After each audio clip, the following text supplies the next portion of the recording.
ఒక్కసారి కొమ్మూరి గోల్డ్ కి కాల్ చేయండి. తాకట్లో ఉన్న మీ బంగారాన్ని విడిపించి మార్కెట్ ప్రైస్ కి వాళ్ళు కొనుక్కుని మిగతా డబ్బులు మీకు ఇచ్చేస్తారు. సౌదీ అరేబియాలోని ఒక అంతర్జాతీయ విమానాశ్రయాన్ని లక్ష్యంగా చేసుకుని క్షిపణులు డ్రోన్లతో దాడైతే జరిగింది. ఈ దాడికి బాధ్యత కూడా వెంటనే ఒక సంస్థ అయితే తీసుకుంది. అదే యెమెన్ కు చెందిన హౌతీ తిరుగుబాటుదారులు. అసలు ఈ హౌతీలు ఎవరు?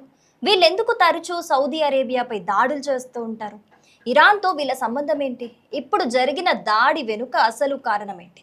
ఈ మొత్తం కథను మొదటి నుంచి చివరి వరకు మనం ఇప్పుడు చాలా సింపుల్గా తెలుసుకునే ప్రయత్నం అయితే చేద్దాం. సో మొదట ఇప్పుడు జరిగిన ఘటన గురించి మాట్లాడితే కనుక సోమవారం హౌతీలు సౌదీ అరేబియాలోని అబా అంతర్జాతీయ విమానాశ్రయాన్ని లక్ష్యంగా చేసుకొని బాలిస్టిక్ క్షిపణులు డ్రోన్లతో దాడి చేశారు. అయితే ఈ దాడిలో ఎలాంటి ప్రాణ నష్టం జరగలేదని అయితే సమాచారం అందుతోంది. ఎందుకంటే సౌదీ వైమానిక రక్షణ వ్యవస్థ చాలా వరకు క్షిపణులను డ్రోన్లను మధ్యలోనే అడ్డుకుంది. హౌతీలు మాత్రం ఈ దాడి యాదృచ్ఛికంగా జరగలేదని, సనా అంతర్జాతీయ విమానాశ్రయంపై జరిగిన వైమానిక దాడికి ప్రతీకారంగా చేశామని అయితే వాళ్ళు స్వయంగా ప్రకటించడం జరిగింది. అసలు ఆ సనా విమానాశ్రయంలో ఏం జరిగింది కనుక చూసుకుంటే, ఇరాన్కు చెందిన ఒక ప్రముఖ కార్యక్రమానికి హౌతీ ప్రతినిధి బృందం అయితే అక్కడికి వెళ్ళింది. అయితే అక్కడి నుంచి తిరిగి వస్తున్న విమానం సనా విమానాశ్రయంలో దిగకుండా అడ్డుకోవడానికి రన్వేపై దాడి జరిగినట్లుగా అప్పుడు యెమెన్ ప్రభుత్వం అయితే తెలిపింది. యెమెన్ రక్షణ మంత్రి జనరల్ తాహెర్ అల్ అఖీలీ కూడా దీనిని సోషల్ మీడియాలో ప్రస్తావించడం కూడా జరిగింది. దీంతో ఆగ్రహించిన హౌతీలు వెంటనే సౌదీలోని అబా విమానాశ్రయాన్ని టార్గెట్ చేశారు. అంతేకాదు సనా విమానాశ్రయంపై ఉన్న ఆంక్షలు ఎత్తివేసే వరకు సౌదీ వైమానిక పరిధిలోకి విమానాలు ఏవి కూడా ఎగరొద్దునైతే ఒక హెచ్చరికలు కూడా జారీ చేయడం జరిగింది. ఈ హెచ్చరికను చాలా సీరియస్ గా తీసుకోవాలి అని హౌతీ ప్రతినిధి యాహ్యా సారీ ప్రకటించారు. కానీ అసలు ప్రశ్న ఏంటి అని అంటే, అసలు హౌతీలు ఎవరు? హౌతీలు అంటే యెమెన్లోని జైదీషియా ముస్లింలకు చెందిన ఒక సాయుధ ఉద్యమానికి సంబంధించిన వాళ్ళు. అంటే 1990లలో మత రాజకీయ హక్కుల కోసం ప్రారంభమైన ఈ ఉద్యమం అనేది అది కాలక్రమేణా ఒక శక్తివంతమైన తిరుగుబాటు సంస్థగా మారింది. అంటే 2014లో యెమెన్ రాజధాని సనాను హౌతీలు తమ ఆధీనంలోకి అయితే తీసుకున్నారు. దీంతో అప్పటి యెమెన్ అధ్యక్షుడు అబ్రబూహ్ మన్సూర్ హదీ దేశం విడిచి పారిపోవలసి వచ్చింది. అక్కడి నుంచే యెమెన్ అంతర్యుద్ధం తీవ్ర స్థాయికి చేరుకుందని చెప్పాలి.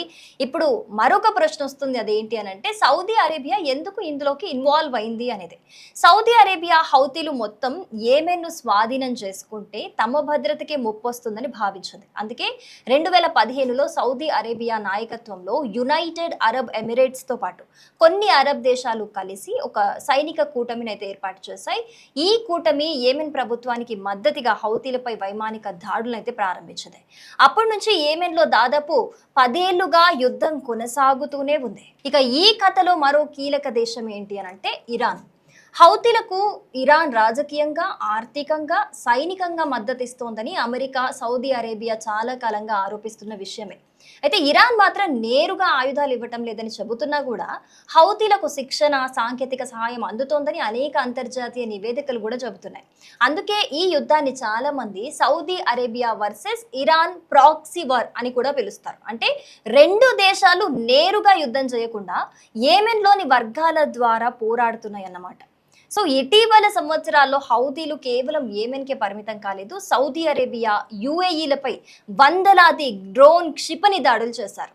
అరంకో చమురు కర్మాగారాలపై జరిగిన దాడులు ప్రపంచ చమురు మార్కెట్ను కూడా కుదిపేశాయి. 2023లో ఇజ్రాయెల్ హమాస్ యుద్ధం ప్రారంభమైన తర్వాత హౌతీలు మరో అడుగు ముందుకేసి ఎర్ర సముద్రంలో వెళ్లే అంతర్జాతీయ వాణిజ్య నౌకలపై కూడా దాడులు చేయటం మొదలుపెట్టారు. దీంతో అమెరికా, బ్రిటన్ సహా పలు దేశాలు హౌతీల స్థావరాలపై వైమానిక దాడులు చేశాయి. అయినా హౌతీలు తమ దాడులను పూర్తిగా అయితే ఆపలేదు. సో ఇప్పుడు తాజాగా జరిగిన అబా విమానాశ్రయ దాడి కూడా అదే ఉద్రిక్తతలో భాగంగా కనిపిస్తోంది.